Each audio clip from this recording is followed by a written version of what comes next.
Hi friends! In this video I'm going to show you how to do a slip stitch. A slip stitch is the smallest stitch of them all. It's even smaller than a single crochet, and you can use it to close a row if you're crocheting in the round. So if you started with a magic circle like seen here and you're finishing a round, you would use it to close the two ends together. And you can also use it as a finishing stitch at the final row of a project. It just creates a really nice end to a large panel or a nice project. So here's the first example of how you would use a slip knot. It's to close a magic circle. So if you're at this point, if you're not at this point, you can make a magic circle and do 12 half double crochets into that magic circle. There is a video on how to do that. It's called How to Crochet with a Magic Circle, and you can watch that as a refresher. So here we are at the end, but we kind of have it looks like Mrs. Pac-Man or like a pizza with a slice missing, right? We need to close this gap. So instead of a pizza with a slice missing, we have just a circle. And we're going to do the slip knot into the last stitch of this first row that we did. So we should have 12 stitches. Let's just go back and count our stitches. Remember, the loop that's on your hook does not count. That's the working yarn. It's active. It does not count as your stitch yet. So we have 1, 2, 3, 4, 5, 6, 7, 8, 9, 10, 11, 12. Great. And I'm just going to use my needle. Of course I dropped it, never mind. I'm going to use my hook to show you this last stitch. So you should have just 2 bars that make up the V that is a crochet stitch. So that's where your hook is going to be inserted into. But let me get my yarn back onto my hook and I'll show you what it actually looks like. So I'm ready to do my slip stitch to close this round. So I'm going to insert my hook into that first stitch. So I only have those 2 bars that make up the V on top of my hook. I'm going to yarn over, and then you're going to pull through both loops that were on your hook. Let me do that again for you. So I have 1 loop on my hook. Going to insert into that last stitch. So I kind of have 3 loops, but it's really just 2 loops. 1, 2. Yarn over, pull through both loops. So it makes a real nice close.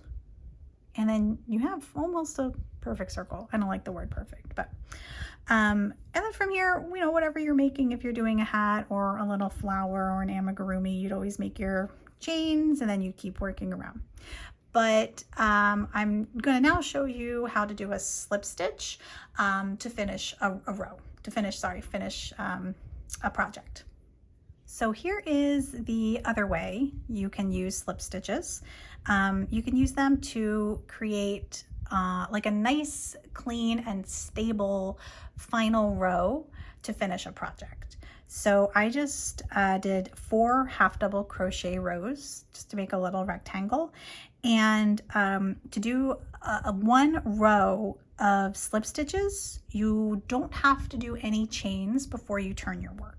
So just turn your work, and it gets a little twisted.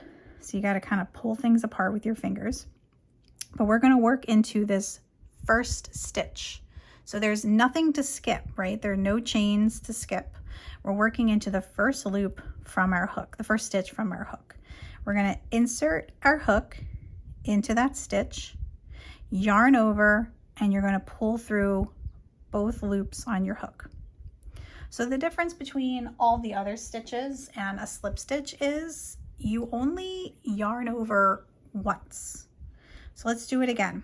Insert your hook into the next stitch, yarn over, and pull through both loops hanging out on your hook. Next one, that's 2. Insert your hook. So you have, 2 loops on your hook, right? You got your working loop and then your stitch that you just inserted into. yarn over and pull through both. Keep going around, yarn over, pull through both.